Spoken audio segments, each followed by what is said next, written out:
part of well, should I say the teenies.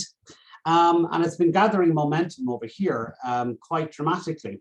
In fact, not only is it gathering momentum, but it's now taken on an academic slant, and there are people now researching in the space, looking at the impact of freedom to speak up within the world of work and why it's important and why it's now an essential. In fact, it's considered an imperative in terms of in terms of corporate, not just corporate governance, but also in terms of competitive advantage.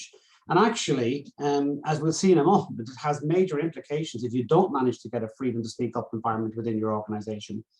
And so it's been taking place, and that's how I want to talk about what I want to talk about today. I'm not putting up any slides. I think we've all been PowerPointed to death at this stage. So I'm just going to talk about the issues, and please feel free to cut in at any point in time. I'm more than happy to debate all and every aspect of this with you. So if we take back to where this all began in the UK, so many of you may or may not be aware of the Mid-Staffordshire debacle in the noughties, when literally hundreds of patients had died in Mid-Staffordshire NHS Trust. And they brought in a gentleman by the name of Sir Robert Francis QC to carry out an investigation, which he did over a number of years. And his findings were that the issues that took place in Mid-Staffordshire were to do with a closed culture, that the staff could not be heard when they raised a concern. They were either dismissed, ignored, and they certainly were not encouraged to speak up where they saw concerns. The result of that was a closed culture that led to literally hundreds of deaths.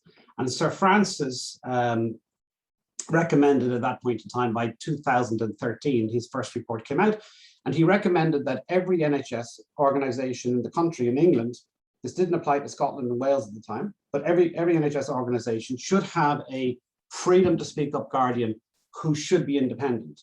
However, he didn't determine whether that should be an external organisation or whether that could be an individual appointed internally who would be given the so-called tag of independence. And that went into, following that, it went out to consultation across NHS England, and by 2016, NHS England mandated for every NHS organisation in England, again, excluding Scotland and Wales, they're separate organisations. And so from 2016 onwards, we had a requirement under mandate for freedom to speak up guardians to be available. At that time, many organisations in the NHS opted to take somebody internally, give them the tag of independent guardian, and basically attached it to the job of the person that was, be it a clinician, be it a nurse, be it whoever, and then they would act as the freedom to speak up guardian in that organisation. Didn't work particularly well, to be quite honest with you, because people didn't necessarily recognise these individuals as being independent. And if they weren't prepared to use the policies and procedures of the organisation, they were unlikely to use an internal person in terms of speaking up. My organisation came along at that point in time when we actually set up the service in 2012. So we predated all of these mandates and National Guardian offices. And we provide independent guardians across the country. We currently look after close on 200,000 NHS staff now across the NHS for freedom to speak up. But it all came about because of that Francis inquiry, and simultaneously more and more scandals were emerging in the marketplace to do with closed cultures. So you had, for example, the Volkswagen debacle. That's cost Volkswagen and the emissions scandals 33 billion, and there are still court cases going on. So that was the impact for Volkswagen. Harry Weinstein, as you know, ended up in jail and this company collapsed. Barclays CEO, Jess Staisley, was actually fined by the Financial Services Authority for over $500,000, had over $500,000 in his bonuses clawed back for trying to uncover a whistleblower rather than actually dealing with the issue that the whistleblower had brought forward. He had a personal cost of 1.1 million. So some real implications for people in the world of work today as we begin to understand what this open culture issue is all about. So in my opinion, what we're seeing now is a historic shift, a real historic shift, and how we view the importance of culture, and in particular open culture, where organizations are creating psychological safety, an environment where people can speak up and can be heard. And that is something that I think we need to kind of really begin to get our minds around at this stage, because again, I would suspect, and not I suspect, I would say it's quite adamantly that CEOs and senior leaders will need to deal with culture challenges proactively from here on in, or potentially be considered not just ethically and morally negligent, but also financially negligent, as we saw with the collapse of Harry Weinstein's business, as we saw with Volkswagen, as we've seen with the legal suits that took place in Mid-Staffordshire subsequently. So a poor culture that results in some of these terrible situations can have very severe financial implications for the organization. So this is something that we really begin to tackle now, because you're not just as a senior leader, not just as a board director, responsible for your own behavior. You're actually responsible for behaviors deep within your organization. You're responsible for all of those behaviors, and it's up to you to find ways to deal with and manage and address those things. The most recent scandal and closed culture issue that's hit the marketplace, and I'm sure many of you have read about it, was the English Cricket Board. An absolutely despicable situation with inbuilt racism right through the whole cricket board and the cricket fraternity in the UK. It's now ended up in front of Parliament. There's been parliamentary investigations. The chairs have lost their jobs. Directors have been removed, have been replaced. I read only the other day, they're going to now commit £26 million over the next 3 years to their EDI agenda. I hope it works for them, because they've got a real serious problem, and they have been, in terms of their reputation, very seriously impacted by this. And so if we don't get this issue right with freedom to speak up, if we don't give this space and the psychological safety to our staff to say what needs to be said, and that we hear what needs to be heard as organizations, which is critically important. Speak up is no good if there's nobody listening. But I also find in a lot of boards that I work with, they listen, but they don't necessarily hear. And I think that's something that we have to begin to think about. Why is it we're not hearing what's being said to us in these organizational contexts? It's not just about the financial, ethical, and moral obligations. It's not just about those. It's also coming through the FRC, the Corporate Governance Code, quite clearly states in the Code of Conduct, the board should establish the company's purpose, value, strategy, and satisfy itself that these and the culture are aligned. All directors must act with integrity, lead by example, promote the desired culture. But it goes on to say the board should assess and monitor culture, whether it is and whether or not it's satisfied that policy, practice, and behavior throughout the business are aligned with the company's purpose, values, and strategy. It should seek reassurance from the executive that that is the case. And the annual report now should contain an explanation of board activity and actions taken in this area. So this is by no means a fad. This is now becoming quite a serious issue. And there are so many examples out there that you can look to. And you might think to yourself, oh, it's not going to happen to us. We're good. We don't have those kind of issues. Trust me, it can well happen to anybody what's been happening to some of these organizations. If you don't give your people the wherewithal and the space and the safe environment to speak up, nowadays they can speak up on social media, and this is what they're doing. They're going to social media and putting it on Twitter, putting it on Facebook, putting it on LinkedIn, and this is where we're seeing a lot of this information coming out, because we're not in a position to actually allow it happen internally. So it's simply not just about you're creating a good culture. This is about your survival. This is ultimately about corporate survival. And if it's got right, it's about corporate advantage in terms of competitiveness with your competition. But there's lots of research now emerging. So let me ask a question. Do any of you know the actual cost of a formal grievance in the organization under your own policies, where an individual says, I'm now taking a formal grievance, regardless of what it's about? And this is before we go to tribunals and lawyers get involved. What would you estimate that formal grievance to be in terms of cost every time it happens? Anybody get any thoughts or ideas on that? No? Right, it's estimated at about 35 to 45,000 pounds per formal grievance. So if you do the math, very quickly, you can see how these costs can actually add up substantially in your organization.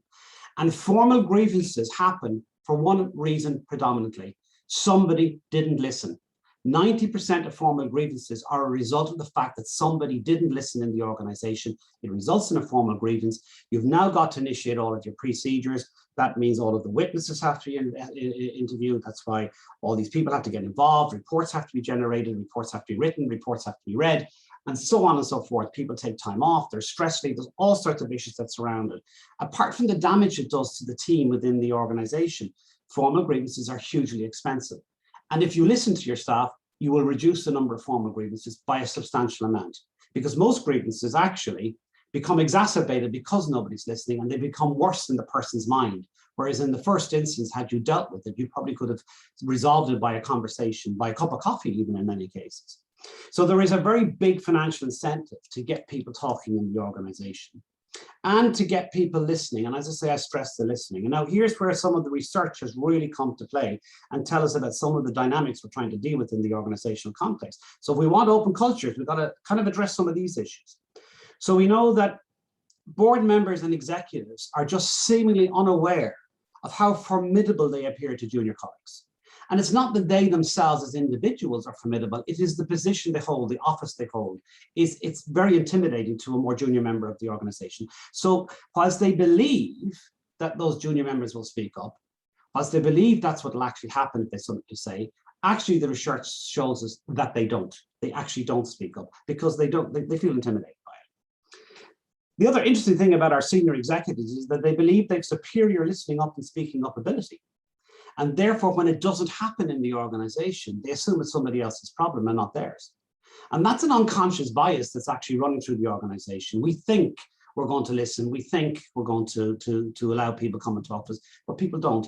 And we then assume it's them. They've got nothing to say or they've nothing worthwhile saying, and we carry on regardless. I was working with a board the other day in one of the hospitals here in London. I was working with the actually Risk and Audit Committee. And I brought up the issue of the fact that they didn't hear what their staff were saying to them. And they said, oh, no, of course we listen to our staff. I said, you might listen, but you're not hearing. I said, 50% of the concerns brought to our guardians in the last 12 months, 50% of them, they had tried to raise them previously internally and had not been listened to, had not been heard. And it was the clear evidence, and we had that in a report format for them to see. They were actually quite shocked about that because they genuinely believed that they were a group of people who did listen, but in fact, they listened but didn't hear. And that's part of the problem. And it's part of this kind of bias we have running through what we do in the world of work when it comes to listening. So we're less likely to speak up as people when we fear being perceived as negative or where we fear recrimination or victimization. 35% of the people who come to the Guardian service, and that's over thousands upon thousands every year, 35% of them say that they haven't spoken up because of a fear of reprisal or victimization. And that's quite a frightening figure. And that figure is also substantiated in other academic research. That is, fully one third of people don't speak up because of a fear of victimization and a fear of recrimination for having done so. There are other reasons why they don't speak up as well, to do with pay, impact on pay, being denied opportunities, or suffering legal consequences, as is the case in some instances. It's really important that you don't view freedom to speak up, as some do, as the moaning minis department, because an open culture and a freedom to speak up culture is about hearing everything that needs to be heard, and that includes all of the innovation. That includes all of the great ideas that people have about how to do things better in the organization. But we're not hearing it at the moment because we don't encourage it and we don't get people to speak to us. Did you know that 100% of the problems that you will experience as an organization are known to your frontline staff? Only 4% are known to the executive and the board. Now, that alone is a good enough reason to speak to your staff. If you take it on that basis. And this is based on research, folks. This is not figures I'm making up out of the blue. 50% have an idea how to improve the organization, but have not said anything because they don't believe it's their place to say it, or they don't believe that they'll be heard. More worryingly, 8% of your workforce know something about your organization that is damaging to your reputation and haven't told anybody. And again, these are all reasons why you should be hearing and speaking to your people. The meetings that you spend so much of your time in, and we estimate probably about 23 hours a week for an executive, is spent in meetings. That's when you're at your most guarded. That's when you're most likely to not say what you think, what you believe, or what you really understand the situation to be. You're very guarded in those situations.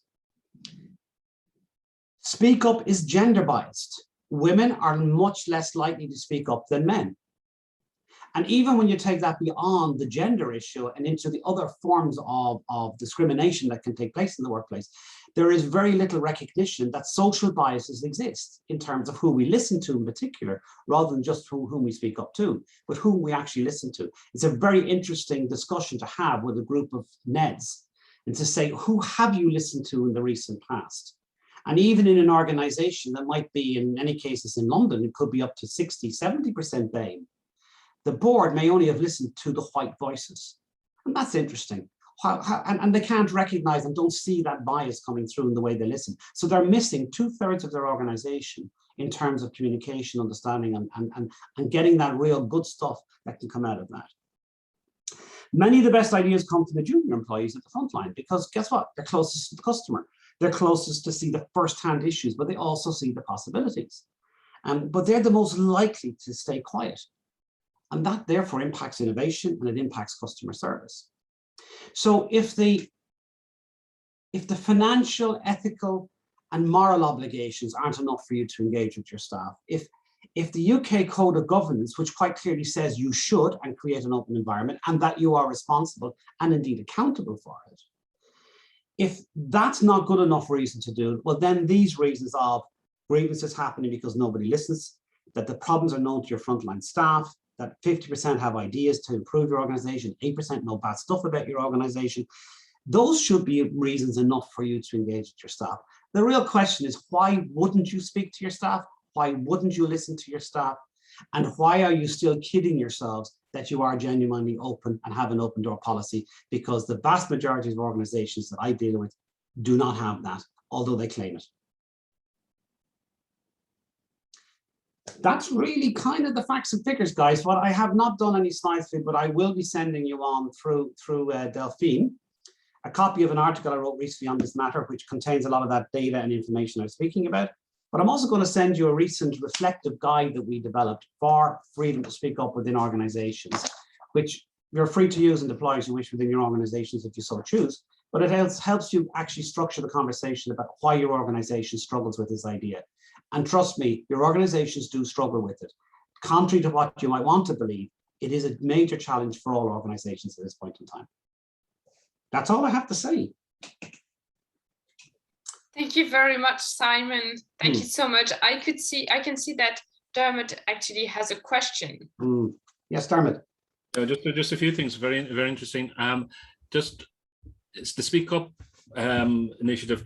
Where does that fit in terms of protected disclosure and whistleblower policies that certain organizations have to put in?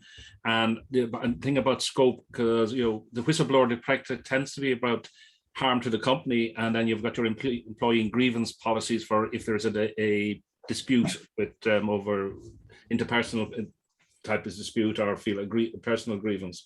Does it cover all of that, and is it in addition to it? It's what we say is it should be in addition. Now well, obviously I would, Dermot, I would strongly recommend independent guardians, because they do create a different dynamic for staff within an organization to speak up. And often, by the way, people will come to our guardian, bring up an issue with them, and the guardian's job is not to agree with them or disagree with them. A guardian's job is not to say what to do or tell them what to do. A guardian's job is to help them self-determine the best course of action for themselves. In about 25% or even 30% of cases, the person coming to the guardian will say at the end of that meeting, do you know what, I'm glad I spoke to you, it's not what I thought it was, I'm not going to bring this up internally. But that's off their shoulders now, that monkey's off their back. And they're no longer thinking about raising a formal grievance or going through the processes, but they may not like the outcome, but they're recognizing it what it is. So we help take the emotional kind of issues out of it. 25 or 30% of people will raise the issue themselves through the formal policies of the organization in having consulted with a guardian. So they will use the existing processes and procedures of your organization, be that the dignity and respect policy, bullying and harassment policy, whatever those policies are, they will escalate in that way. And 50% will ask the guardian to escalate on their behalf, either anonymously or with their name attached. And our contractual agreements allow us access up to and including the chair of the organization. So we will take the concern to where we think it needs to be taken to get it resolved quickly and pragmatically. We're not in the business of banging people over the head with big sticks. We defend the managers equally against malicious claims. We won't allow them to be called a bully if in fact what they're doing is managing. And we will ask that question of a person. Are you sure you're being bullied? Are you sure you're not being managed? And we will have those conversations with people. So the policies of your organization are there for people to use. The Guardian is one further route. The freedom to speak up process is one further route for people to go. That's if you're using an independent service. If you're not using an independent service, you have to find ways as a board and as an executive to ensure that the environment is there that is safe for people and that people will speak up. It's not enough to say we have the policies, we have these town hall meetings, we have these open environments. You have to make sure they're actually happening. You have to ensure that they're taking place. And you have to ensure that people are feeling safe, because it's to your advantage to hear what they have to say. It genuinely is. As to whistleblowing, whistleblowing is a separate issue altogether, and whistleblowing and the legislation governing whistleblowing relates to issues that are within the public interest.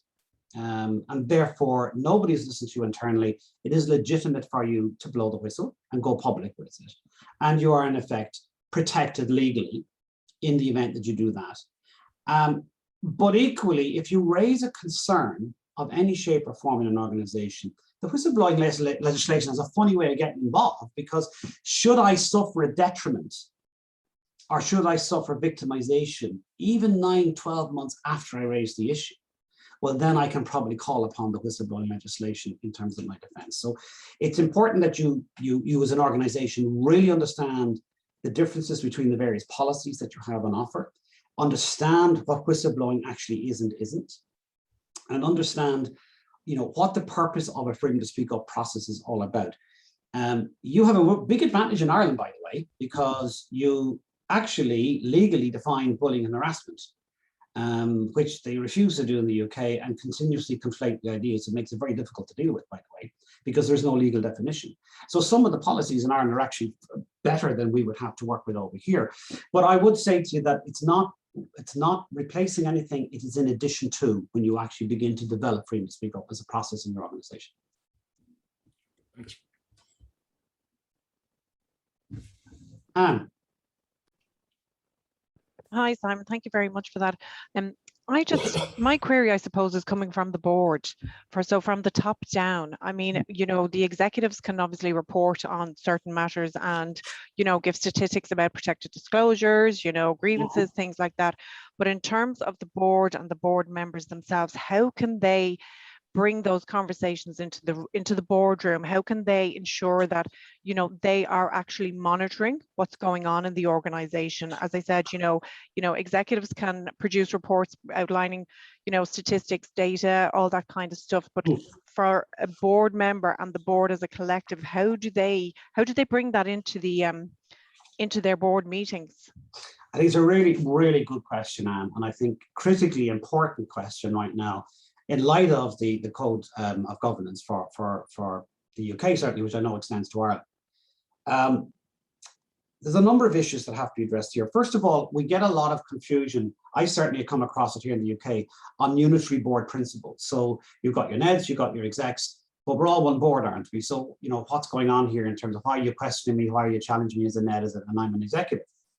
What we say is that the NEDs need to recognize that their remit is different to the executives, that their remit is actually to hold the executive to account on all sorts of issues, and open culture and freedom to speak up is one of those.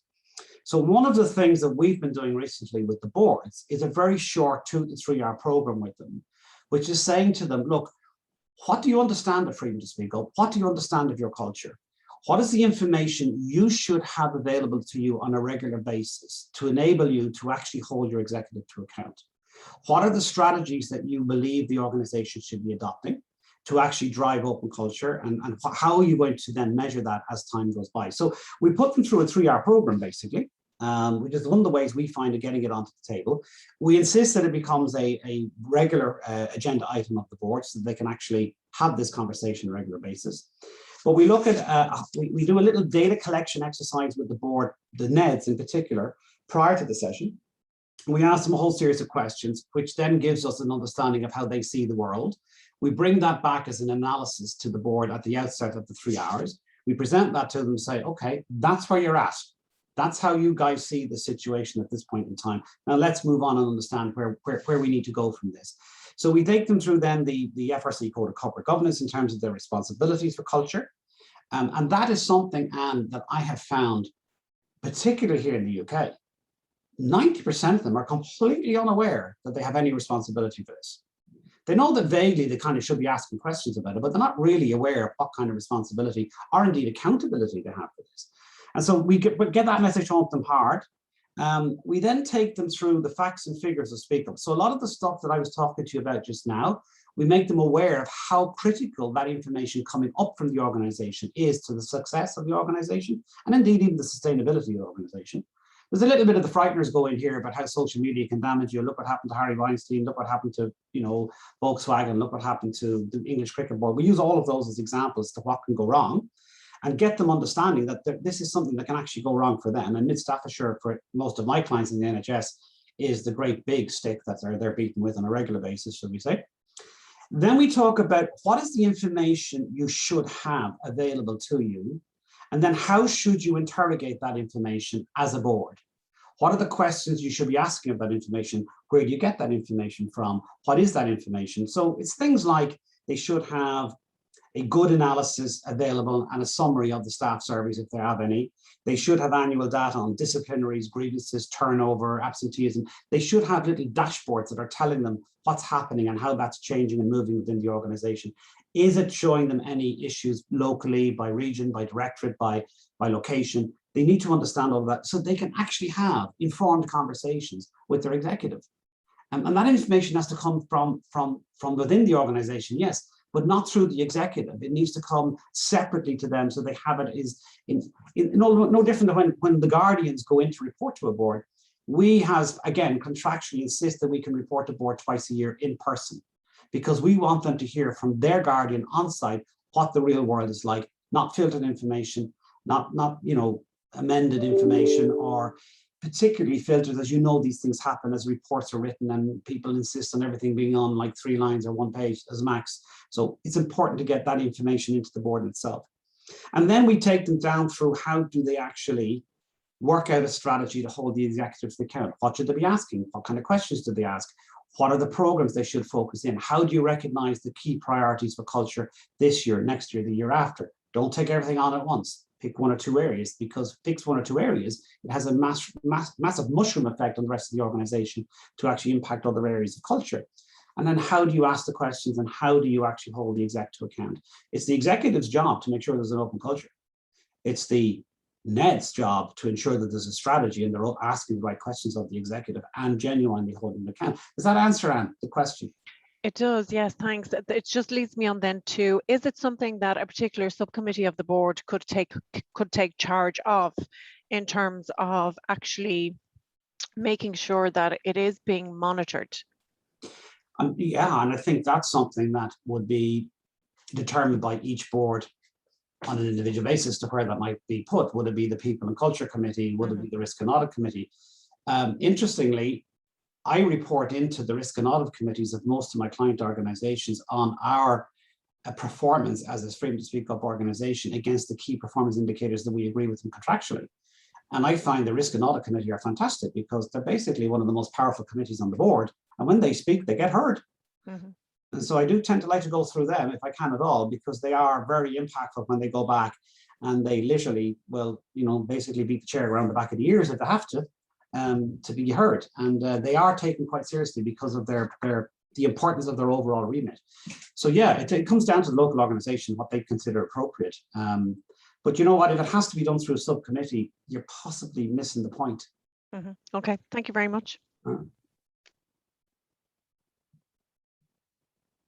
Any other questions? This is the shortest hour I've ever had to present for. I have another one, Simon, here. Here. My world is the charity, not-for-profit sector that we work in, and most organizations will be micro organizations, so the scale will be quite small. One of the big issues we're coming across, and we had a webinar on this only 2 weeks ago, but was on the other side, was where boards are behaving badly. Yeah. What sort of mechanisms do you think could be put in place to sort of having that open culture, that the speak out, that sometimes the boards don't even know they're behaving badly, but it's becoming a big issue. And then we have the other side of CEOs behaving badly on the other side in the charity sector as well. But it's a real live issue for us. We've got to be able to call out bad behavior when we see it, and no matter where we see it. The problem with a board is that if they're behaving badly, is the chair, who's potentially the ultimate arbitrator in that situation, are they prepared to do anything about it? In the private sector, you have got shareholders come in and very quickly will pick up on bad behavior what they see as improper behavior of the board, and they will challenge it. But they're challenging more procedural issues, they're challenging more things like compensation and benefits. They're not necessarily challenging personal behavior. In our circumstances, and we have had occasions where we've had to create a speak up action around the board members who have been behaving inappropriately. We currently support the BMA, which is the British Medical Association, and we do get some examples of pretty bad behavior at a very senior level in there.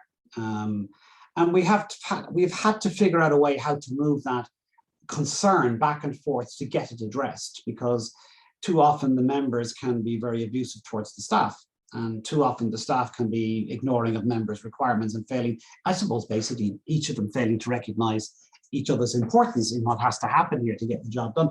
But we've had to figure out pathways to report it. Now, in a charity, in a small charity, where do you go? The Charities Commission, is that one where you can go? What are they going to do, Yeah, well, that tends to be sort of a default, but knowing the charity regulator here, they're not going to get involved in personal conflict or issues like that. If there's a breach of the Charity Act or the charity is failing in delivering the charitable purpose, they will get involved. But where there is issues around behaviour or poor behaviour, it may be, Dermot, that we need to move down the road of what a number of the regulated industries have done, which is create their own external ombudsman or equivalent and funded it. So maybe a dozen charities could fund a individual to become an arbitrator of that kind of situation and report back into them and deal with those kind of issues. In essence, like an independent guardian external to the organization, but having but again, you're left with the problem, which is if it's the board and the chair is supporting the board, where is the final arbitration of this action in the organization? It's a difficult one, Dermot. I don't have an answer. No. One of the things we're going to try and look at is maybe, through the Association of Mediators to see if there's something they can put together on a sort of, again, we're looking at a pro bono program where sometimes if you can get somebody neutral independently coming in and try and diffuse the issue before is one of the things we're mulling around, because it is a difficult one, because as you'll know, when things go nasty, they can become very costly as well. Extremely so. I mean, extremely so. I've got one case at the moment where a medical director didn't deal with an issue, 3 investigations, including 2 of the Royal Colleges over 3 years. The individual has definitely suffered a detriment. And I think the settlement now is being considered in the context of the individual's remaining career years. So, the figures are absolutely frightening in terms of what's being offered here. But that said, anything you can do, such as what you're suggesting, which is an excellent idea, if you can bring together, some mediators who will be prepared to act in that particular way, and maybe if you have maybe more than one, it might be good so they have, in essence, support for each other, if you know what I mean. Because dealing with some of these issues is quite draining on an individual, very draining on an individual. Yeah, absolutely. Yeah. Very good. I have a question, Simon. Yes, Ria. So, I mean, I know at the institute we always say when we talk about culture, it's like nailing jelly to the wall. I think that's a popular expression David constantly says. But if you were to nail jelly to a wall, what are the few key metrics board members need to be aware of when discussing culture? And also, what are the key questions that they should ask the executive to make sure that they're sort of doing what they're saying they're going to do? I think I would start with what are the key questions to ask of the NEDs to begin with, right? So that they begin to figure out where they are collectively. And the questions, I'll give you quickly what the questions I run through are things like, I want to understand the individual perceptions of NEDs of the freedom to speak up process within the organization. Is there one, is there not one? How well does it work? I want to understand the perceived responsibility as an individual for freedom to speak up and for open culture. What do they see it involving for them? So I'm asking them these questions as individuals. I want a brief description from them of what they believe the organization's culture to be. If you know your organization, in 2 sentences, you should be able to describe it culturally. It shouldn't be a windbag of 2 pages. It should be easy for you to describe. Our culture is as follows. What's seen as the biggest challenge in culture today? So do they even recognize challenges within the culture, and how can they be addressed? And these are similarly questions that can be subsequently asked of the executive, by the way, okay? What one thing, if changed, would have the most impact on staff experience? Do they have any awareness of what the staff are actually going through? And I use the term, I mean, David might use nail jelly to the wall. I would say that culture is how we do things around here. And it's either enjoyed or endured. And I think in a lot of cases, it's endured. And so do the board, do the senior executive know what it's like to be there? Because, you know, when you're at that level in the organization, the culture doesn't have the same impact on you as it has on somebody who's deep down in that organization and having to manage their way through daily life. Is culture a regular and scheduled item on the board agenda?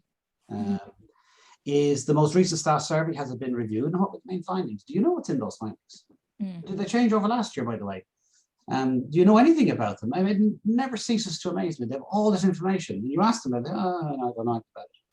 And the way it's been analyzed and the way they've read it is absolutely nonsense too, because they're missing so much incredible data that's sitting in there that would tell them where to go next. I want to know, do they, as board members and as executives, know the annual turnover rate, the absenteeism rate? Are there any trends by location, professional grouping, ethnicity, gender, location? I want to know if they know that. Now, in most cases, they don't, but they should have an idea about it. Do we have a turnover problem or do we not? If you look at one trust I was dealing with today, their turnover is 10%. Right. So 700 people leave the organization, 7,000 strong organization, 700 leave every year. So 700 come in every year. My question was, how does that compare to the rest of the NHS? No, we don't know. I said, is it good or is it bad? They said, well, we think it's bad. I said, but do you know if it's bad, right? Actually, the annual turnover rate in the UK for the NHS is 10%, right? So they're actually on a par with everybody else. So it wasn't bad, and it's a feature of life within the NHS. But what was interesting when I broke down the figures with them to find out who was actually leaving, and it was a bigger percentage of that 700 were leaving in the first year they joined the organization. Right. Now, the cost on recruitment for that is phenomenal, and the cost of training, lost hours, and the huge amount of costs that are suddenly associated with that. That's an area where I would say to a board, you need to focus your exec on getting that right. Right. Right. You need to get them into dealing with that issue. What are the disciplinary grievances in the last year? How many have there been? Where do they come from? What locations? Again, all of these issues. What were the nature of those grievances? And I mean, this is trend analysis. This is not the specific details of, you know, Ria lodged a complaint. This is how many did we have and what were they about? And that will tell you something about your culture, by the way. If you've had 20 or 30 or 100 grievances and 50 of them were to do with bullying, you probably have a bit of a bullying culture, right? It's kind of obvious if you ask me. Similarly with disciplines, if 50% of your grievances were about bullying and none of your disciplinaries are about bullying, what the hell's going on? Right. Right? Were these people imagining it, or was there something really going on, and so on and so forth, right? So you know, this is information you need. And then the big two questions for me: is the board an exemplar of speak up, and is the executive an exemplar of speak up? Are they open with each other? And so those questions, backed up by the data, would be what I would ask of the board initially, get them familiar with it, and then I expect them to use that to challenge their executive as to why these things are as they are, and what are the executive doing about changing them. Not the HR function, the executive, right? Collectively, right? Does that answer the question? No, absolutely. It gave me a lot of questions actually that I'd not thought about. And I think you brought a perspective of, you know, when asked about metrics, I think what now I understand is that the NEDs half the time don't understand them themselves and are probably afraid to ask questions because it's so data driven. And in your experience, is that true? Is that so for example, if someone's had an annual survey, do you find many boards that have actually not understood the data properly? I would say 99% of them don't understand the data properly, and that's if they've looked at it. And a lot of them don't even look at it. Right. And so if you take again, and I'm just using NHS as an example today, but it's about on the annual survey every year, 1.5 million people are invited to participate, and the response rate is about 45%. So somewhere in the region of 500,000 people respond to the survey. That means 1 million people didn't. Right. Now, the statisticians will tell you that that 45% is a statistically representative sample. And therefore it is reasonable to extrapolate from that, that's how everybody else would have responded. I just don't buy that. I know my statistics and I know that is a correct statement, but 1 million people didn't answer the survey. Why didn't 1 million answer it? And that non-response bias is something that organizations should be asking about and should be looking to see, can they improve it? Because maybe the reason they're not answering is they don't believe you do anything with it. Maybe the situation is even worse than you think it is. Or maybe the situation is an awful lot better than you think it is because they didn't feel the need to answer it because they see the survey as a moaning minis survey. And that's, you know, if you got a moan, you answer it. And if you haven't, you don't bother. You know, you have to go finding out these reasons and understanding. And that's something a board can do and commission for it to happen. Understanding how the breakdown of the information as it's presented to you. So here we conflate terms, bullying and harassment, but they're two separate, completely separate issues. Completely separate. But the question in the survey is, have you witnessed bullying and harassment? So when people say yes, what did they witness? Bullying or harassment or both, and to what degree and to what severity, and so on and so forth. And it goes on and on and on, these questions. And actually, they put third term into it this year, bullying, harassment, and abuse. So it's even more complex now. So we have no idea what they're talking about, right? Okay. So it's about breaking down this stuff and getting in and understanding and asking the right. It's all about, my work at the board is to help them interrogate the data. What questions should you ask? What does that data tell you? What does that imply? So as I said, that idea of if you've got a lot of bullying cases in grievances, but none in disciplinary, there's something seriously wrong. There is something seriously wrong. Absolutely. Yeah. Thanks, Simon. That was a very good answer. Thank you. Yeah. Anybody else? Maria Angelica, may I directly ask you if you have any question? I don't have any questions. I think it's been very useful to think about how do I speak to the board and to the executive team in regards to culture and the things that we need to think about as we move forward. Thanks.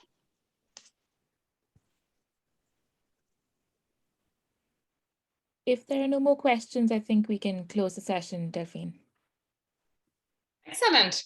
Excellent. So thank you very much, Simon. I think we all really appreciated that, and all your thought.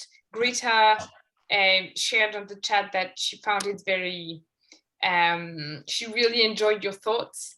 She had to leave a bit earlier. So we will circulate this afternoon the reflective guide that you mentioned, Simon, and also this article that you are very kind to share with us. So we will circulate it to all of you who attended the meeting today. And any final thoughts, Simon? No, it's well, yes, I suppose I always have final thoughts. Look, this stuff isn't easy. It is not easy to do. We've managed to develop a very sophisticated business model with it, just even our telecoms platforms in terms of how we manage the access of information to our guardians, how we manage connectivity with the guardians, how we report. We've had to design bespoke reporting modules, which we're always working on, I have to say. I mean, you know yourselves, when you start a piece of software development, it never stops. We've had to design specifically to be able to report the information, to protect anonymity, to protect confidentiality. We've had to develop quite sophisticated contracts in terms of ensuring that we've access to the right people in the organization and that will not be denied.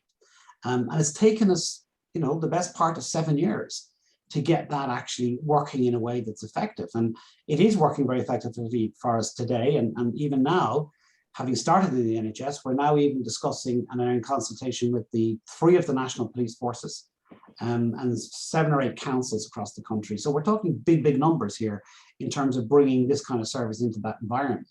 But people now genuinely recognizing this is no longer a nice to do. This is an imperative. It has to happen. You are kidding yourself if you don't believe in the need to ensure that your people can say what needs to be said and that you can hear what needs to be heard, because that's really important in the future. And you're going to be held accountable whether you like it or not. And so you can push it back, but somewhere along the line you'll get caught out if you're not actually dealing with it. It's now that's an inevitability. And as I say, some of the examples in the marketplace, you don't have to look too far to find them. I mean, would you like to be in the ECB's, the English Cricket Board's position at the moment, or in Volkswagen's situation, or in, and Volkswagen's was kind of fairly, I mean, I think there's a famous case study done on Volkswagen about the closed board. I think we covered it on the corporate governance diploma. The Volkswagen issue was brought up, but there's more in that than meets the eye, if you know what I mean. Much of that was to do with closed culture, not just at the board level as we were looking at it in that situation, but that was deep in the company. It was ingrained. You did not speak out. You did not tell people bad news. That wasn't the done thing, and so on. So it's there to be seen for everybody, and ask yourselves the questions of your own organization. The Speak Up Guide, the reflective guide I'm sending around to you, it's a kind of a handy little document. It'll take about half an hour to read through it. All this information I've spoken about is in there, but it'll ask you a series of 3 questions across 3 sections. Answer them, see where it takes you. See, does it actually tell you something about yourself and how you interact with freedom to speak up? Okie dokie. Guys, that's all I gotta say. I'm always available. Call me if you ever want to chat further about it. You know where to find me through the CGI.